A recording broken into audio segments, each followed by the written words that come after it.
അന്താരാഷ്ട്ര ഓസോൺ ദിനമായി ആചരിക്കുന്നത് ഏത് ദിനമാണ്? ഉത്തരം സെപ്റ്റംബർ 16. ചിൽക്ക തടാകം സ്ഥിതി ചെയ്യുന്ന സംസ്ഥാനം? ഉത്തരം ഒഡീഷ. ഇന്ത്യയിലെ ആദ്യത്തെ സൈബർ ഫോറൻസിക് ലബോറട്ടറി എവിടെയാണ് സ്ഥാപിക്കപ്പെട്ടത്? ഉത്തരം ത്രിപുര. ഇന്ത്യയിലെ ഏറ്റവും ഉയരം കൂടിയ വെള്ളച്ചാട്ടമായ ജോഗ് വെള്ളച്ചാട്ടം ഏത് സംസ്ഥാനത്താണ്?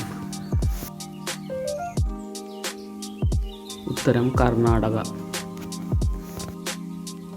ശ്രീനഗർ ഏത് നദീതടത്താണ് സ്ഥിതി ചെയ്യുന്നത്? ഉത്തരം ഝലം.